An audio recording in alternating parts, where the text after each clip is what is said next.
사랑하는 형제자매 여러분, 오늘은 교회력 창조절 세 번째 주일입니다. 태초에 하늘과 땅과 온 우주 만물을 말씀으로 창조하신 우리 주님께서 우리를 부르셨습니다. 우리를 지으신 주님 앞에 이제 우리의 마음과 뜻을 다하여 영과 진리로 주님의 이름을 찬양하며 예배합시다. 아멘.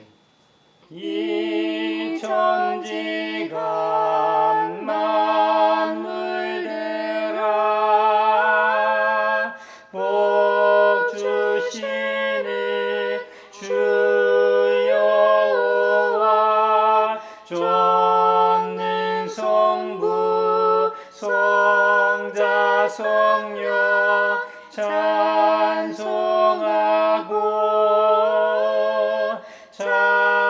찬송하세.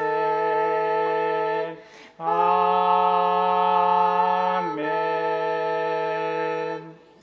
복 있는 사람은 악인의 꾀를 따르지 아니하며 죄인의 길에 서지 아니하며 오만한 자의 자리에 앉지 아니하며 오로지 주님의 율법을 즐거워하며 밤낮으로 율법을 묵상하는 사람이다. 그는 시냇가에 심은 나무가 철 따라 열매를 맺으며 그 잎이 시들지 아니한 같으니 하는 일마다 잘 될 것이다. 그러나 악인은 그렇지 않으니 한낮 바람에 흩날리는 쭉정이와 같다. 그러므로 악인은 심판받을 때에 몸을 가누지 못하며 죄인은 의인의 모임에 참여하지 못한다. 그렇다. 의인의 길은 주님께서 인정하시지만 악인의 길은 망할 것이다. 아멘. 전능왕 오셔서 주 이름 찬송케 하옵소서. 영광과 권능의 성부여 오셔서 우리를 다스려 주옵소서. 아멘. 주님 안에서 한 식구된 형제자매 여러분, 지극히 높으시고 거룩하신 하나님 앞에 겸손히 엎드려 참 마음으로 우리의 죄를 자복하고 회개함으로써 새로운 말씀을 받읍시다. 용서하신다는 말씀을 의지하여 우리 죄를 고백하오니 용서하시는 하나님이시며 은혜로우시며 긍휼히 여기시며 더디 노하시며 인자가 풍부하신 하나님, 우리 죄를 용서하시고 모든 불의에서 우리를 깨끗하게 해주시옵소서. 주여 주 예수여 저를 기억해 주소서. 주여 주 예수여 당신 나라 임하실 때 주여 주 예수여 저를 기억해 주소서. 주여 주 예수여 당신 나라 임하실 때.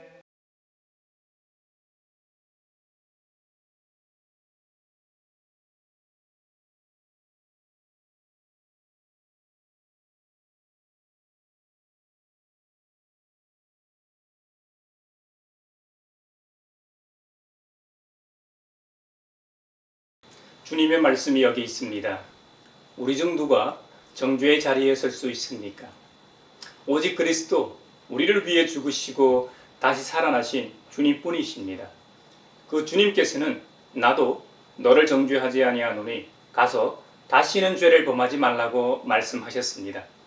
우리 주님께서 여러분의 죄를 용서하셨음을 주님의 이름으로 선언합니다. 아멘. 찬미하여라 오 나의 영혼아. 찬미하여라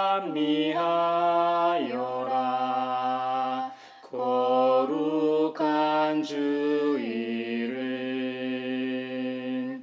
찬미하여라 오 나의 영혼아. 찬미하여라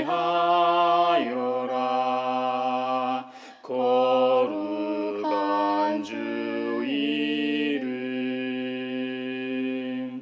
우리에게 주신 구약의 말씀은 잠언 31장 10절에서 31절입니다. 하나님의 말씀을 경청하십시오. 누가 유능한 아내를 맡겠느냐? 그 값은 진주보다 더 뛰어나다. 남편은 진심으로 아내를 믿으며 가난을 모르고 산다. 그의 아내는 살아있는 동안 오직 선행으로 남편을 도우며 해를 입히는 일이 없다. 양털과 삶을 구해다가 부지런히 손을 놀려 일하기를 즐거워한다. 또한 상인의 배와 같이 먼 곳에서 먹거리를 구하여 오기도 한다. 날이 밝기도 전에 일어나서 식구들에게는 음식을 만들어주고 여종들에게는 일을 정하여 맡긴다. 밭을 살 때에는 잘 살펴본 다음에 사들이고 또 자기가 직접 번 돈으로 포도원도 사서 가꾼다. 허리를 단단히 동여매고 억센 팔로 일을 한다.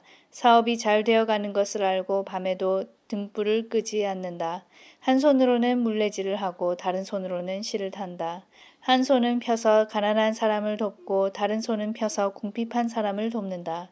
온 식구를 홍색 옷으로 따스하게 입히니 눈이 와도 식구들 때문에 걱정하는 일이 없다. 손수 자기의 이부자리를 만들고 고운 모시옷과 자주색 옷을 지어 입는다. 남편은 마을 원로들과 함께 마을회관을 드나들며 사람들의 존경을 받는다.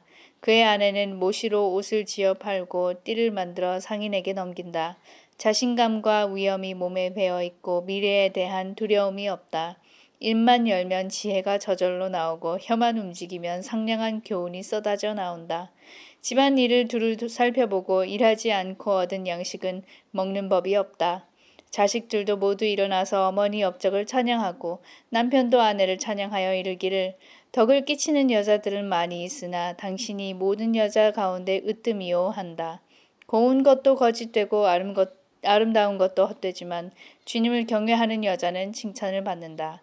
아내가 손수 거둔 결실은 아내에게 돌려라. 아내가 이룬 공로가 성문 어귀 광장에서 인정받게 하여라. 주님 주시는 참된 평화가 내 맘속에 넘치네. 주의 말씀에 거센 풍랑도 잠잠하게 되도다. 오늘 우리에게 주신 서신의 말씀은 야고보서 3장 13절에서 4장 3절, 7절에서 8절입니다. 하나님의 말씀을 경청하십시오. 여러분 가운데서 지혜 있고 이해력이 있는 사람이 누구입니까? 그러한 사람은 착한 행동을 하여 그의 행실을 나타내 보이십시오. 그 일은 지혜에서 오는 온유함으로 행하는 것이어야 할 것입니다. 여러분의 마음속에 지독한 시기심과 경쟁심이 있으면 자랑하지 말고 진리를 거슬러 속이지 마십시오. 이러한 지혜는 위에서 내려온 것이 아니라 땅에 속한 것이고 육신에 속한 것이고 악마에게 속한 것입니다. 시기심과 경쟁심이 있는 곳에는 혼란과 온갖 악한 행위가 있습니다. 그러나 위에서 오는 지혜는 우선 순결하고 다음으로 평화스럽고 친절하고 온순하고 자비와 씨와 열매가 풍성하고 편견과 위선이 없습니다. 정의의 열매는 평화를 이루는 사람들이 평화를 위하여 그 씨를 뿌려서 거두어들이는 열매입니다. 무엇 때문에 여러분 가운데 싸움이나 분쟁이 일어납니까? 여러분의 지체들 안에서 싸우고 있는 육신의 욕심에서 생기는 것이 아닙니까? 여러분은 욕심을 부려도 얻지 못하면 살인을 하고 탐내어도 가지지 못하면 다투고 싸웁니다. 여러분이 얻지 못하는 것은 구하지 않기 때문이요. 구하여도 얻지 못하는 것은 자기가 쾌락을 누리는 데에 쓰려고 잘못 구하기 때문입니다. 그러므로 하나님께 복종하고 악마를 물리치십시오. 그리하면 악마는 달아날 것입니다. 하나님께로 가까이 가십시오. 그리하면 하나님께서 가까이 오실 것입니다. 죄인들이여 손을 깨끗이 하십시오. 두 마음을 품은 사람들이여 마음을 순결하게 하십시오. 주님 주시는 참된 평화가 내 맘속에 넘치네. 주의 말씀에 거센 풍랑도 잠잠하게 되도다. 오늘 우리에게 주시는 복음의 말씀은 마가복음 9장 30절로 37절입니다. 주님의 말씀을 경청하십시오. 그들은 거기에서 나와서 갈릴리를 가로질러 가고 있었다. 예수께서는 이것을 남들이 알기를 바라지 않으셨다. 그것은 예수께서 제자들을 가르치시며 인자가 사람들의 손에 넘어가고 사람들이 그를 죽이고 그가 죽임을 당하고 나서 사흘 후에 살아날 것이라고 그들에게 말씀하고 계셨기 때문이다. 그러나 제자들은 그 말씀을 깨닫지 못하였고 예수께 묻기조차 두려워하였다. 그들은 가버나움으로 갔다. 예수께서 집 안에 계실 때에 제자들에게 물으셨다. 너희가 길에서 무슨 일로 다투었느냐? 제자들은 잠잠하였다. 그들은 길에서 누가 가장 큰 사람이냐 하는 것으로 서로 다투었던 것이다. 예수께서 앉으신 다음에 12 제자를 불러놓고 그들에게 말씀하셨다. 누구든지 첫째가 되고자 하면 그는 모든 사람의 꼴찌가 되어야 모든 사람을 섬겨야 한다. 그리고 어린이 하나를 데려다가 그들 가운데 세우신 다음에 그를 껴안아 주시고 그들에게 말씀하셨다. 누구든지 내 이름으로 이런 어린이들 가운데 하나를 영접하면 그는 나를 영접하는 것이요 누구든지 나를 영접하는 사람은 나를 영접하는 것보다 나를 보내신 분을 영접하는 것이다. 이것은 주님의 말씀입니다. 하나님 감사합니다. 주님 주시는 참된 평화가 내 맘속에 넘치네. 주의 말씀에 거센 풍랑도 잠잠하게 되도다. 사회를 위하여 기도합니다. 추석 연휴가 시작되었습니다. 백신 접종이 가속화되면서 오래 보지 못한 가족과 친지를 드디어 만날 수 있는 연휴입니다. 바쁜 일상 중에 쉼이 있게 하시고 귀성 귀경길을 안전하게 지켜주시고 올해의 수확을 함께 감사하는 추석 되게 하소서. 코로나 확진자가 계속 늘고 있는 추세이니 연휴 동안에도 모두 철저한 방역에 힘써서 건강하고 안전한 만남을 가지게 하소서. 그리고 코로나 방역으로 인해 추석 명절도 제대로 못 쉬는 이들도 기억하소서. 가물함에 마른 땅에 단비를 내리시듯 성령의 단비를 부어 새 생명 주옵소서. 아멘. 교회를 위하여 기도합니다. 각 교단 총회마다 재판국이 있어 교회의 분쟁을 해소하는 제도가 마련되어 있습니다. 교회는 이것을 예수 그리스도께서 교회에 주신 권한을 행하는 것이며 하나님의 말씀과 총회 헌법에 따라 이루어지기 때문에 권위와 신성이 있다고까지 강조합니다. 교회 재판은 크게 죄의 유무를 가리는 권징재판과 결정 등의 시시비비를 가리는 행정재판으로 나뉩니다. 이들 재판은 그 영향력으로 볼 때 매우 엄정하게 이루어져야 하지만 오늘날 교회 재판은 독립성, 전문성, 투명성이 결여되어 있다는 지적이 있습니다. 노회나 총회 재판국의 문을 두드렸다. 더 큰 상처를 받는 교인 목회자가 없게 하시고 교회 질서를 위해 존재하는 만큼 그 역할을 잘 수행해 각 교단의 교회가 공의와 정의가 바로 실현되게 하소서. 가물함에 마른 땅에 단비를 내리시듯 성령의 단비를 부어 새 생명 주옵소서. 아멘. 세계 평화를 위하여 기도합니다. 지난 8월 말 아프가니스탄 카불 공항에 IS의 자살폭탄 테러가 있었습니다. 더 이상의 위험을 차단하려 미국은 드론으로 IS의 주요 지도자들을 공격하여 사살했다고 했지만 실제 사살된 사람들은 10명의 무고한 민간인이었으며 그중 7명은 미성년자였다고 합니다. 국제사회가 비난하자 미군은 잘못을 공식적으로 인정하고 사과하며 피해 가족에게 손해배상을 할 것을 논의하고 있습니다. 그러나 더 나아가 누가 어떻게 이런 결과가 나오도록 했는지 책임을 물어서 더 이상 이런 비극적인 오판이 없게 하소서. 최첨단 기술로 서로를 공격하고 죽이는 인류를 불쌍히 여겨 용서하시고 칼을 쳐서 보습을 만들고 창을 쳐서 낫을 만드는 법을 가르쳐 주소서. 가물함에 마른 땅에 단비를 내리시듯 성령의 단비를 부어 부와 새 생명 주옵소서. 아멘.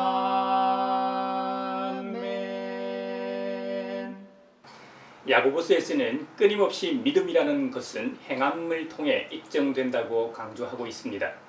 지난 시간에는 혀의 바른 사용을 통해 입증된 믿음에 대해서 살펴보았습니다. 오늘 본문에서는 세상의 악한 지혜와 하늘로부터 오는 이 지혜의 특징을 대조하며 하늘 시민인 성도는 어떤 종류의 지혜를 따라 살 것인지에 대해 자기 성찰을 유도하고 있습니다. 어찌 보면 당연한 것이지만 야고보 사도는 그리스도인들은 악하고 자기중심적인 세상 지혜가 아니라 하나님께로부터 오는 선한 지혜에 근거한 삶을 살아야 함을 교훈합니다. 지난 시간과 마찬가지로 1차적인 대상은 초대교회 당시 가르치는 위치에 있었던 선생된 자들에게 하는 메시지입니다만 궁극적으로는 하나님의 백성된 모든 그리스도인들에게 하시는 메시지일 겁니다.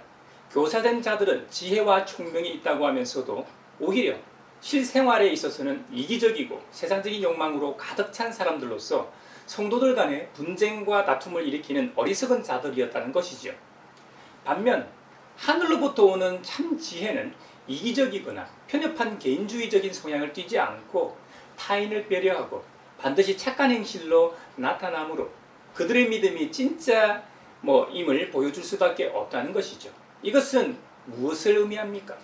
일반적으로 지혜라는 것은 좋은 것 아닙니까? 하지만 모든 지혜가 반드시 선하고 의를 이루는 것은 아님을 보여줍니다. 야고보서에 의하면 지혜라고 하는 것이 하나님으로부터 오는 것만 있는 것이 아니라 하나님과 대치되는 세상적이고 정욕적이며 마귀적인 지혜도 있다는 겁니다.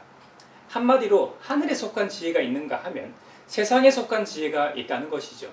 그렇다면 우리가 궁금해하며 알아야 하는 것은 이 바로 하늘로부터 오는 지혜와 세상에 속한 지혜를 어떻게 구별할 수 있는가 하는 문제입니다. 이제 본격적으로 그 지혜를 살펴보겠습니다. 야고보 사도에 의하면 세상에 속한 지혜는 다음과 같습니다. 시기심과 경쟁심을 동반함으로 다툼을 유발할 수밖에 없다는 것이죠. 그래서 시기심과 경쟁심이 있는 곳에는 혼란과 온갖 악한 행위로 인해 분쟁과 분열이 생길 수밖에 없다는 것이죠. 그러므로 이런 지혜는 하늘에서 내려온 것이 아니라고 합니다. 땅에 속한 것이요, 육신에 속한 것이고 악마에게 속한 지혜라고 단언하고 있습니다. 선을 이루려는 목적에서 나온 것인지 이기적인 마음에서 나온 것인지 그 지혜의 출발점을 보면 그것이 세상적 지혜인지 아니면 하늘로부터 온 지혜인지 구별이 가능하다는 말입니다. 우리의 대적 마귀는 하나님처럼 높아지려고 하나님의 보좌를 탐낼 궁리를 하다 결국 지상으로 쫓겨났습니다. 그 쫓겨났던 자로부터 유혹을 받은 아담과 하와 역시 뱀의 유혹으로 하나님처럼 눈이 밝아지려는 이 욕심 때문에 범죄하지 않았습니까? 하나님께서 손수 직접 빚어내신 아담과 하와마저 세상 지혜로 인해 범죄하였다면 우리는 어떻겠습니까? 이런 사례는 교회 안에서 쉽게 찾아볼 수 있습니다. 빌립보 교회의 유력한 두 일꾼이었던 유오디아와 순두개는 봉사에 대한 경쟁적 열심으로 인해 오히려 초대교회에 분란을 일으켰다고 사도 바울은 증언하고 있습니다. 그래서 바울은 그들의 불화를 끝내고 서로 화해하도록 권면했던 것이죠.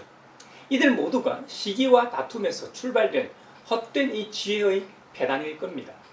세상으로 쫓겨난 마귀는 세상 천지에 이 죄악의 씨를 뿌려 놓았습니다. 하늘과 땅의 평화를 깨고 땅과 땅의 평화를 깼도록 온갖 종류의 불이 곧 불신앙적 씨앗을 뿌려 놓았다는 말입니다. 그래서 세상에는 온갖 악행과 소란이 끊이지 않는 것이죠. 각국마다 군비 경쟁을 하는 것도 이런 이유일 겁니다. 미소 냉전 시대만의 일이 아닙니다. 요즘은 경제적 부로 인해 중국이 과도한 이 군비 경쟁을 촉발시키고 있지 않습니까? 이것은 동북아의 평화만을 위협하는 것이 아닙니다. 인류 문명의 몰락을 초래할지도 모릅니다. 왜? 군비 경쟁을 하는 국가 외의 절대 다수가 지구 최후의 날을 기다려야 합니까? 이 모든 현실은 결국 시기와 다툼에서 비롯된 잘못된 지혜의 결과들입니다. 그래서 야고보 사도는 행여라도 시기와 다툼에서 나온 지혜가 있다면 자랑하지 말라고 경고하는 것입니다. 하지만 우리는 얼마나 자랑하기를 좋아합니까? 중국이나 북한 등 사회주의 국가들은 자신들의 국력을 과시하기 위해 건국기념일 같은 이 국가 주요 날짜마다 군사 프레이드를 함으로 자국의 최첨단 무기들을 과시하고 있습니다.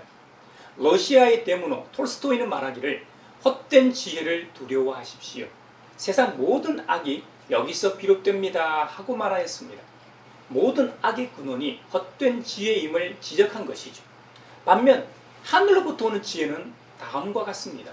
우선 순결합니다. 다음으로 평화롭습니다. 그리고 친절하고 온순하고 자비와 선한 열매가 풍성하고 편견과 위선이 없다고 합니다. 야고보 사도는 하늘의 지혜를 언급하면서 마태복음의 팔복을 연상케 하는 8가지 지혜의 열매를 언급하고 있습니다. 무엇보다도 평화를 이루게 된다는 겁니다. 심지어 정의를 외쳐도 정의의 열매가 분열을 조장하는 것이 아니라 바로 평화라는 겁니다. 이럴 수밖에 없는 근거가 지혜의 근원이신 하나님은 질서와 화평의 하나님이시기 때문입니다. 그래서 사도 바울은 고린도전서 14장 33절에서 하나님은 무질서의 하나님이 아니라 평화의 하나님이십니다 라고 여러 가지 은사에 대하여 설명하면서 증언하였습니다. 야고보 사도가 말하는 지혜의 열매 8가지도 마찬가지입니다. 다양한 지혜의 열매가 존재하는 것은 하나님의 나라와 교회를 더 풍성하고 다양하게 하기 위한 것이고, 그 모든 것이 다양성 속에서도 혼란스럽지도 않고 질서를 유지함으로 평화가 존재하게 된다는 겁니다. 그런데 교회 안에서 누가 어디서 병을 고쳤다 하더라 하면 우리의 마음이 혹하지 않습니까? 또 능력과 지혜가 있다고 하면 넉넉고 그것을 따라다니지 않습니까? 또 누가 어떤 은사를 받았더라 하면 부러워하고 시기하기까지 합니다. 이런 점은 많이 배웠다고 해서 예외가 아닙니다. 심지어 저 같은 이 목회자도 마찬가지입니다. 목회자인 저보다 평신도가 더 많은 은사를 가지고 있으면 부러워하고 시기하고 질투할 수 있습니다. 앞서 말했지만 이런 다양한 은사와 지혜의 열매는 교회를 더 다양하고 풍성하게 하기 위한 주님의 은혜의 장치라는 점입니다. 그러므로 성도들이 교회 내에서 신앙생활할 때 다양한 지혜의 열매들을 존중하고 자신이 갖고 있는 은혜의 선물이 최고임을 주장하지 말아야 합니다. 그래야 교회 안에 질서가 있고 서로 화목하고 평화를 유지할 수 있게 됩니다. 무엇보다도 교회 밖 생활에서 우리는 믿지 않는 자들에 대한 존중과 배려심을 잃지 말아야 합니다. 참 지혜인 바로 이 하늘의 지혜를 소유한 우리가 세상에 속한 이들을 위한 배려심이 없다면 말이 되겠습니까? 저와 여러분은 성령의 열매와 하늘로부터 오는 지혜를 소유한 사람으로서 여유를 가져야 합니다. 인내를 가져야 합니다. 그리고 품위를 가져야 합니다. 그런 행실을 통해 세상에 속한 사람들은 살아계신 하나님을 보게 될 테니까 말입니다.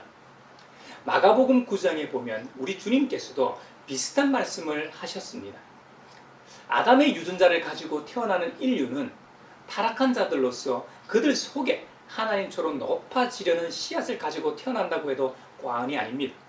어린 아기를 보면 누가 가르쳐 주지도 않았는데 자신만 생각합니다. 물론 갓난아기 때는 생존을 위한 순수한 본능이 작동합니다. 하지만 점점 커가면서 말귀도 알아듣고 인지 능력이 생긴 뒤에는 어떻습니까? 뭐라고 하면 모르는 척합니다. 그리고 잘못했다는 표현보다 애교로 넘어가려고 합니다. 어떤 아이들은 배려심도 있고 타인도 생각할 줄 압니다. 그럼에도 불구하고 야고보서에서 지적하는 것처럼 세상의 지혜라고 할 수 있는 시기심과 경쟁심을 누가 가르쳐 주지도 않았는데 이미 가지고 있고 행동으로 증명하지 않습니까? 예수님께서는 베드로의 신앙 고백이 있은 직후 예수님께서 이 땅에 오신 목적을 설명하셨습니다. 그것은 이 땅의 영웅 호글들이나 위대한 정복자들처럼 가시적인 왕국을 위한 선포가 아니었습니다. 주님은 이 땅에 죽으러 오셨다는 겁니다. 그것도 그 당시 가장 혐오와 치욕적인 저주의 죽음이 십자가형으로 죽는다는 것이었습니다. 그래서 베드로 사도는 위대한 신앙 고백 직후 주님께 대들면서까지 반대하고 말렸던 것이죠. 예수님께서는 자신의 사명 선언이 한 번으로 부족하셨던지 두 번째로 예고하십니다. 그것이 오늘 본문입니다. 이번에는 주님께서 한적한 곳에서 무리들 없이 제자들만을 가르치시는 시간이었습니다. 이때 예수님께서는 주님이 사람들이 손에 넘어가고 사람들이 그를 죽이고 그가 죽임을 당하고 나서 사흘 후에 살아날 것이라고 그들에게 가르치셨던 것이죠. 이번에는 두 번째 동일한 말씀을 하셔서 그런지 제자들 그 누구도 예수님께 묻기조차 하지 않았다고 성경은 기록합니다. 주님의 두 번째 사명 선언 이후 예수님과 제자 일행은 가버나움으로 이동하였습니다. 근데 이동 중 제자들 가운데 이 다툼이 있었던 모양입니다. 목적지인 이 가버나움 어느 집에 머물 때에 다툰 이유를 주님께서 물으셨습니다. 제자들이 서로 다툰 이유는 다름 아닌 누가 가장 큰 사람이냐? 바로 주님께서 말씀하시는 하늘나라에서는 누가 가장 큰 사람이냐 하는 것으로 서로 다투었다는 겁니다. 이에 예수님께서는 12 제자들을 불러놓고 말씀하셨습니다. 누구든지 첫째가 되고자 하면 그는 모든 사람의 꼴찌가 되어서 모든 사람을 섬겨야 한다고 말씀하시면서 어린이 하나를 데려다가 그들 가운데 세우신 다음에 인자하게 그 꼬마를 꼭 껴안아 주시고는 말씀을 이어가셨습니다.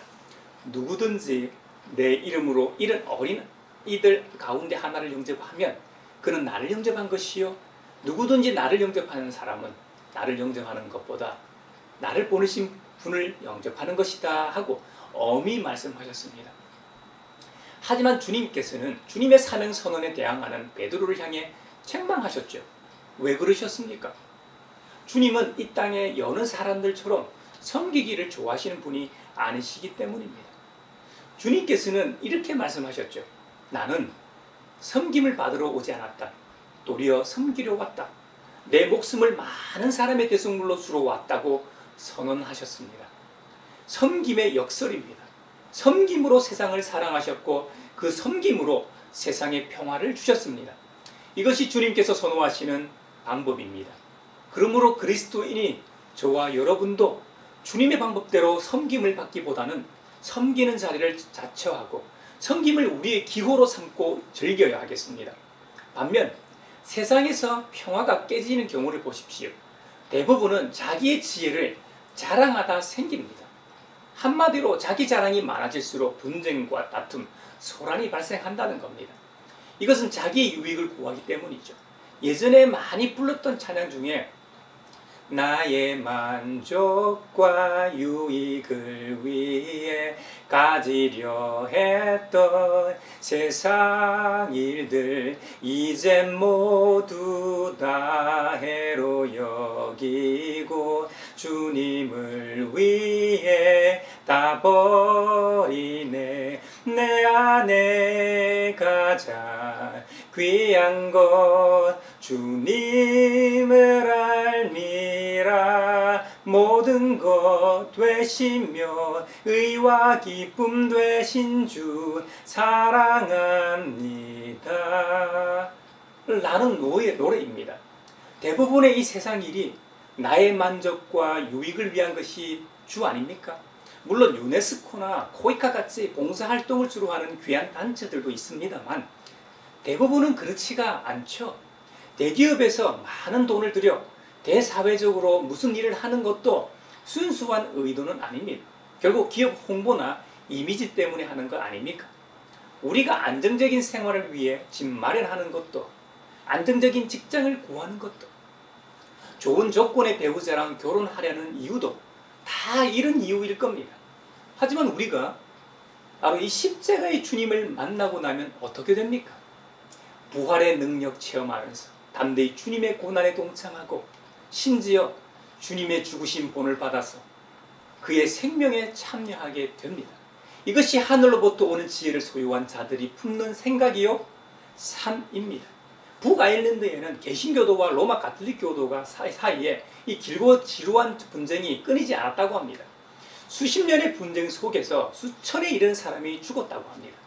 얼마나 그들이 서로 물고 뜯고 싸웠는지 이런 말이 다 생겼다고 합니다. 아일랜드에는 개신교도도 많고 천주교도도 많지만 크리스천은 없다. 참으로 부끄러운 말 아닙니까? 그런데 이곳에 작은 변화가 일어났다고 합니다. 어느 해 이 크리스마스 이브 날 밤이었습니다. 이 시드니 칼라한이라는 감리교 목사가 한 빈민촌으로 들어가기로 했다는 겁니다. 이것을 안 경찰 당국이 즉각 말렸을 정도로 그곳은 위험한 곳이었습니다. 하지만 이 칼라한 목사는 성가대 대원들과 함께 그곳으로 들어가 크리스마스 캐롤을 불렀다고 합니다. 캐롤 소리가 들리자 한 집, 두 집 불이 켜지면서 함께 나와서 이 캐롤을 부르기 시작했다는 것이죠. 이때 이 칼라 목사는 외쳤습니다. 사람의 얼굴을 가진 사람을 싫어하는 것은 크리스천이 아닙니다. 세상 지혜는 오직 자기의 주장과 이익을 위해 싸움도 마다하지 않습니다. 하늘로부터 오는 지혜는 자기의 생명과 희생을 무릅쓰고서라도 평화를 만든다는 겁니다. 우리 주님처럼 자기의 마음의 벽을 허물고 자기의 생각과 가치관의 벽을 먼저 허물게 됩니다. 그리고 이웃과의 사이에 쌓인 높은 담을 허뭅니다. 이것이 그리스도인인 저와 여러분이 추구해야 할 참된 지혜의 열매일 겁니다. 물질의 복과 같은 복도 귀한 것이겠지만 이것이 진짜 복이 아니겠는지요? 우리 주님께서 산산수훈 8복에서 뭐라고 말씀하셨습니까? 평화를 이루는 사람은 복이 있다. 하나님이 그들을 자기의 자녀라고 부르실 것이다. 할렐루야! 이것이야말로 복 중에 복일 겁니다. 저와 여러분이 참된 평화를 전하러 오신 주님처럼 평화의 메신저가 되길 바랍니다. 그래서 먼저는 우리의 가정이 평화의 집이 되길 바랍니다. 그리고 우리가 출석하며 섬기는 교회가 평화의 전당이 되길 바랍니다. 또 여러분의 직장이 하는 일마다 평화가 깃들길 바랍니다. 우리는 평화를 위해 주님께 간구해야 하겠습니다. 야고보서 4장에 보면 하나님께 기도하고 간구할 때 얻지 못하는 경우가 있다고 말씀합니다. 우리 주님은 분명히 주님의 이름으로 간구하기만 하라고 명하셨습니다. 그럼에도 불구하고 얻지 못하는 경우가 있다는 것이죠. 사실 응답 없는 경우도 응답이라고 할 수 있을 겁니다. 우리가 간구하는 것이 우리에게 해로운 것인지 우리가 100% 알 수 없지 않습니까? 우리가 구하는 것은 미래 시점이라 그 시점에 우리가 기도하고 간구한 내용이 이로울지 해로울지 어떻게 알겠습니까? 천지를 지으신 창조주이신 주님만 아시는 것이죠. 그러니 주님의 거절조차 은혜로운 응답이라 할 수 있는 것입니다. 다시 돌아가 응답되지 않는 경우가 명시되어 있는데요. 구하지 아니하면 당연히 응답이 없겠죠. 하지만 구하였는데 응답이 없는 경우는 단 하나, 정욕으로 쓰려고 잘못 구하는 경우라는 겁니다.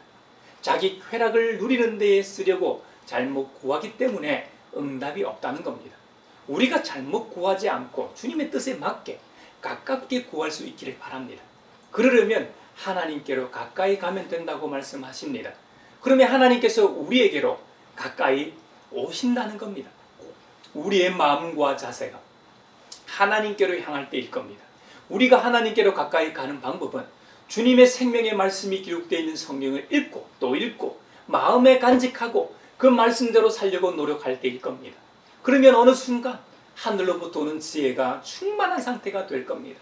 어느 순간 주님께서 우리 곁에 와 계신 것을 발견하게 될 겁니다.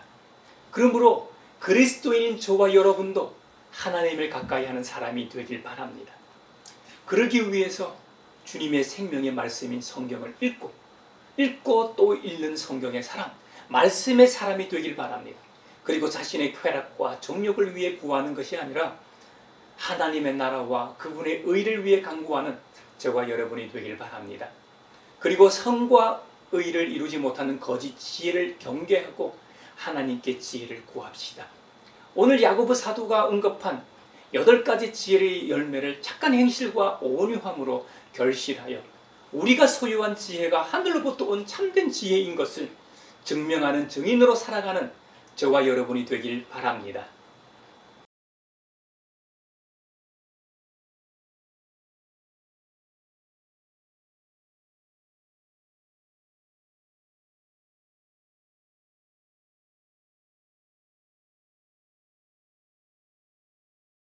나의 하나님 받으소서. 주께 드리는 이 예물을 소리 높여 감사로 주께 드리네. 아멘. 여기에 모인 우리는 우리의 믿음의 역사와 사랑의 수고와 우리 구주 예수 그리스도에 대한 소망의 인내를 여기 연보에 담아 올려드립니다.